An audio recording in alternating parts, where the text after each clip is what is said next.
Hi hello Tamil viewers, நான் உங்கள் ஜித்து. நாம் இன்றைக்கி யாரை பற்றி பார்க்க போகிறோம்னா தேமுதிக. ஆனால் ஆமாங்க, நம்ம தேமுதிக தலைவர் விஜயகாந்த் சாரை பற்றி தான் பார்க்க போகிறோம்.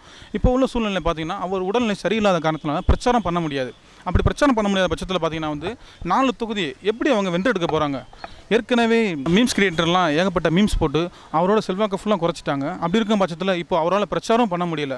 இந்த சூழ்நிலையில் தேமுதிக எந்த ஒரு நிலைப்பாடுக்கு தள்ளப்படுது அப்படின்றத மக்கள்கிட்ட கேட்டு தெரிஞ்சுக்கலாம் வாங்க. அது கஷ்டமான விஷயம் தான் சார். பஸ் டிரைவர் நான் நம்பி தான் சார் இத்தனை பேசஞ்சர் ஓட்டுறேன். கண்டக்டர் பஸ்ஸை ஓட்டுறான்னு அப்புறம் பேசஞ்சர் ஓட்டுமா? 4 தொகுதியில் ஒரு தொகுதி கூட வராதுங்க.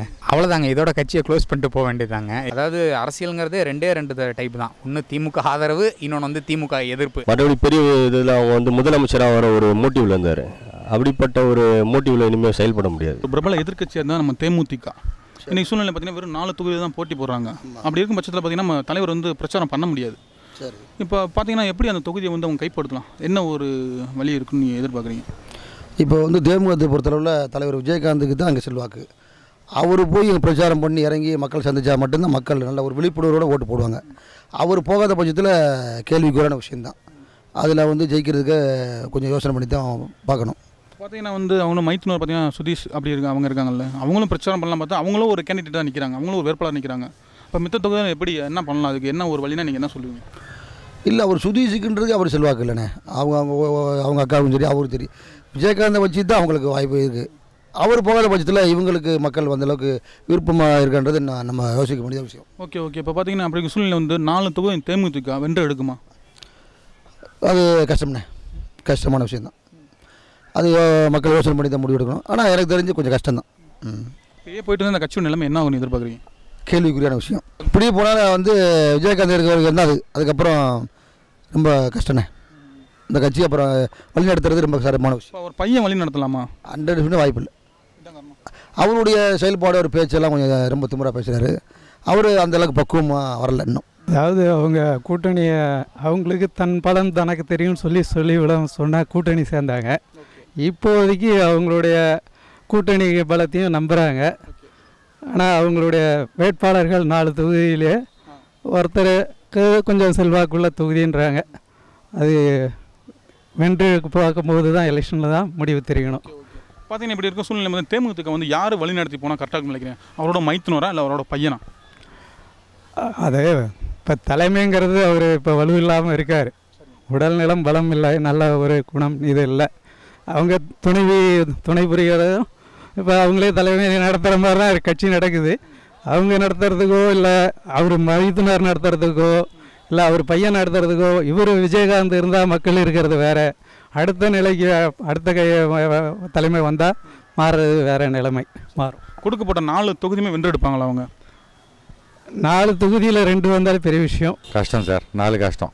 ஏற்கனவே ஜெயலலிதா கூட இருக்கும்போதே ஜெயலலிதாவே ஒரு நல்ல மரியாதை எதிர்கட்சி வேட்பாளரை வச்சு இவர் டைம் சரியில்லைங்க. அவருக்கு இங்கே கம்னு இருந்திருந்தால் அடுத்த சிஎம் அவர் தான் உக்காஞ்சிருப்பார். ஜெயலலிதா செத்த உடனே இவர் சும்மா இருந்திருந்தால் அடுத்த சிஎம் அவர் தான் உக்காஞ்சிருப்பார். அவருக்கு வாயில சனி யார் என்ன பண்ணுறது? எதிர்கட்சி தள்ளி நல்ல போஸ்டிங் கொடுத்தாங்க, நீ காப்பாற்றிக்க உனக்கு தெரியல. நீ புதுசாக வந்தது அதான் நம்ம ஜெயலலிதா கரெக்டாக சொல்லிச்சா. யாருக்கு போஸ்டிங் தெரியணுமோ அவன் தராமல் கொடுத்தது தப்பாக போச்சுன்னு சொல்லி அந்த டைமில் இருக்கும்போது அடுத்த சிஎம் அவர் தாங்க ஆயிருப்பார். இந்த இடம் ஒரு வாரம்னு பார்ப்போம். கஷ்டம்தான். இப்படி இருக்கும் சூழ்நிலை பார்த்தீங்கன்னா தேமுதிகவை நீ வழி நடத்த போது யாராக இருக்குன்னு நீங்கள் எதிர்பார்க்குறீங்க? அவரோட ஒய்ஃப் பிரேமலதா தான் சார். அந்த மாதிரி அவங்க வழி நடத்தினாலும் இந்த மாதிரி இவர் பண்ண மாதிரி அந்த உறுப்பினர்கள் இன்னமும் அதில் நிலச்சி நின்று தேமுதிக இன்னும் ஹெவியாக கொண்டு வருவாங்களா? சார் ஒரு கேப்டனை வச்சு தான் சார் வண்டி போவோம். கேப்டனே இல்லாத போது சார் பஸ் டிரைவர் நான் நம்பி தான் சார் இத்தனை பேசஞ்சர் ஓட்டுறேன். கண்டக்டர் பஸ்ஸை ஓட்டுறான்னு அப்புறம் பேசஞ்சர் ஓட்டுமா? கண்டக்டர் விசில் தான் அடிக்க தெரியும் சார். எவ்வளோ தூரம் தான் போகுதுன்றது பார்ப்போமே. Will wait and see the game. But nothing will happen. இல்லை, விஜயகாந்த் அவர் பிரச்சாரம் பண்ணும்போது ஒரு தொகுதியில் தான் ஜெயிச்சுக்கிறாங்க. அவர் நின்ற தொகுதியில் தான். இப்போ அவர் பிரச்சாரம் பண்ணாத சூழ்நிலையில் அவங்க எப்படி ஜெயிப்பாங்கன்றது கேள்விக்குறி தான். இப்போ பார்த்தீங்கன்னா அந்த தேமுதிக பார்த்தீங்கன்னா இவரோட கொள்கையை நிறைய ஈர்ப்பு பண்ணி நிறைய உறுப்பினர்கள்லாம் வந்திருக்காங்க. இப்போ பார்த்தீங்கன்னா இவருக்கு உடல்நிலை சரியில்லை. இப்போ பார்த்தீங்கன்னா அவரோட மைத்துனர் சுதீஷ், அப்புறம் பார்த்தீங்கன்னா அவங்களோட மனைவி, இப்படி மகன் இப்படி இருக்காங்கல்ல. இப்படி இருக்கும் பட்சத்தில் பார்த்தீங்கன்னா தேமுதிக பின்னால் யாரோட செயல்பாடு கீழே வரும்னு எதிர்பார்க்குறீங்க? இல்லை, தேமுதிக விஜயகாந்துக்காக தான் மக்கள் வந்தாங்க. அவருடைய ரசிகர்கள் அவருடைய கட்சியில் உறுப்பினராக சேர்ந்தாங்க. இப்போ அவருடைய செயல்பாடு இல்லாத சூழ்நிலையில் அவருடைய கட்சி உறுப்பினர்களும் பின்வாங்கி போயிடுவாங்க.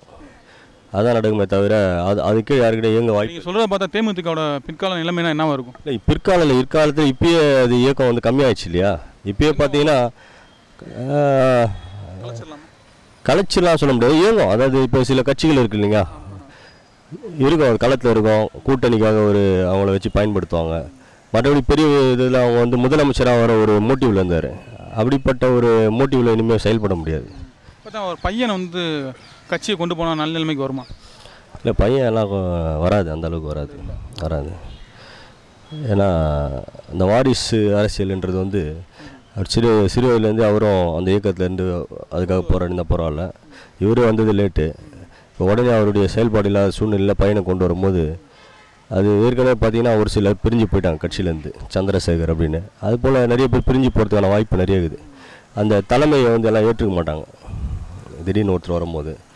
அதனால் தேமுதிகவுடைய சூழ்நிலை வந்து இனிமேல் கொஞ்சம் கேள்விக்குறி தான். 4 தொகுதி எத்தனை தொகுதி வென்றெடுப்பான ஒரு சூழ்நிலை உருவாச்சுன்னா எப்படி எத்தனை தொகுதி ஜெயிப்பாங்க? 4 தொகுதி அவங்க ஜெயிக்கிறதுக்கு வாய்ப்பு கிடையாது. ஏன்னா கூட இருக்க கூட்டணிகள் எல்லாருக்குமே வந்து பார்த்திங்கன்னா மக்கள் மத்தியில் அவ்வளோ நல்ல பேர் இல்லை. அப்படிப்பட்ட சூழ்நிலையில் தேமுதிகவும் அப்படிப்பட்ட ஒரு சூழ்நிலைலாம் இருக்குது. அதனால் அவங்க ஜெயிக்கிறதுக்கான வாய்ப்பு வந்து ஒரு 10% இருக்கும் சொல்லலாம். 4 தொகுதியில் ஒரு தொகுதி கூட வராதுங்க.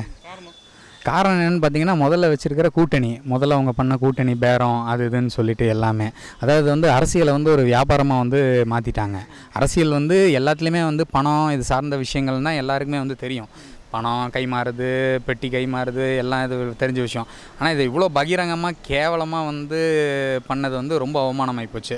எல்லாம் இவர் துரைமுருகன் சார் பேட்டியில் சொன்ன மாதிரி அங்கேயும் போகிறான் இங்கேயும் வரான்னு சொன்ன மாதிரி டோட்டலாக முதல்ல அதிலே இமேஜ் டேமேஜ்.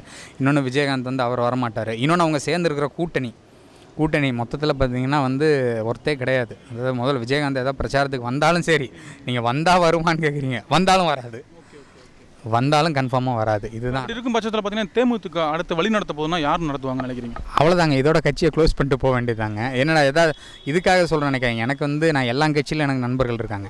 தேமுதிகலையும் நண்பர்கள் இருக்காங்க, திமுகலையும் நண்பர்கள் இருக்காங்க, அதிமுகலையும் நண்பர்கள் இருக்காங்க. ஒரு அமைச்சர் லெவலில் எல்லார்கிட்டையும் போய் பேசக்கூடிய ஆள் தான் வந்து நான்.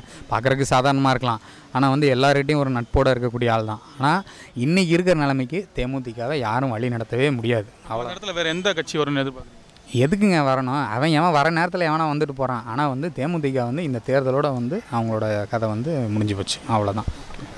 இனிமேல் பார்த்திங்கன்னா இந்த தேர்தலில் அதிகபட்ச வாய்ப்பு பார்த்திங்கன்னா இவர் தளபதி மு க ஸ்டாலினுக்கு தான் இருக்குது. ஏதோ திமுகக்கு ஆதரவாக சொல்கிறேன்னு நினைக்கிறேன். அதான் நான் முன்னாடியே சொல்லிட்டேன். எல்லா கட்சியிலையும் நான் நடுநிலையாக, நீங்கள் வந்து கேள்வி கேட்கறனால சொல்கிறேன், நான் நடுநிலையாக பேசிகிட்டு இருக்கிறேன். என்ன காரணம்னா வந்து அவர் வந்து வாரிசுனா திடீர்னு எங்கேயோ கூச்சி வந்து ஓடி வந்துடல. மிசா காலத்துலேருந்து அடி உத வாங்கி பல கஷ்டங்களை எல்லாத்தையும் தாண்டி வந்து தான் வந்திருக்காரு.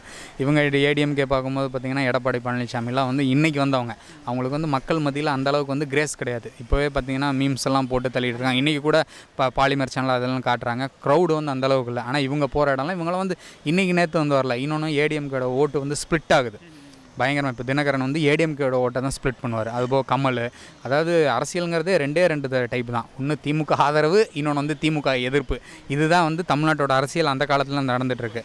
புரிஞ்சுதுங்களா? அதனால் வந்து இந்த ஓட்டு இதெல்லாம் பிரியும் போது கணக்கு பண்ணும்போது இந்த தடவை வந்து இவர் மு க ஸ்டாலின் அவர் தான் வந்து 100% பார்த்திங்கன்னா எப்படி 40க்கு 40 கலைஞர் இருக்கும்போது ஜெயித்தாங்களோ அந்த மாதிரி இந்த முறையும் ஜெயிக்கிறதுக்கு அதிகமான வாய்ப்புகள் இருக்குது. ஜெயிச்சு வந்தால் தான் நமக்கு வந்து கொஞ்சம் நல்லாயிருக்கும். இவங்க வந்து இந்த நீட் எக்ஸாம் அதுன்னு சொல்லி கொண்டு வந்து உள்ளே விட்டு எல்லாத்தையும் காலி பண்ணிட்டாங்க. அதனால் என்னோடய கணிப்பு நீங்கள் 4ல் எத்தனை வரும்னு கேட்டிங்க, 4மே வராது, 40ம் வராது. அதிகபட்சம் திமுக தான் 40க்கு 40 ஜெயிக்கும். அதிகபட்சம் பார்த்தீங்கன்னா மினிமம் 1-2 தொகுதிக்கு மேலே வந்து அவங்க வராது. எப்படின்னா கன்னியாகுமரியில் பொன் ராதாகிருஷ்ணனை, இந்த மாதிரி சில அன்புமணி ராமதாஸ், இல்லை அன்புமணி ராமதாஸோட ஒய்ஃப் சௌமியா அன்புமணி, இந்த மாதிரி அதாவது அந்த வேட்பாளர்கள் அவங்க தொகுதியில் இருக்கிற ஒரு செல்வாக்கு இதை வச்சு தான் வர முடியுமே ஒழிய மற்றபடி திமுக கூட்டணிக்கு இந்த முறை அதிக வாய்ப்பு உண்டு. இந்த வீடியோ உங்களுக்கு பிடிச்சிருந்துச்சுன்னா லைக் பண்ணுங்கள், ஷேர் பண்ணுங்கள், கமெண்ட் பண்ணுங்கள். முக்கியமாக தி தமிழ் எடிஷன் சேனலுக்கு சப்ஸ்கிரைப் பண்ணுங்கள்.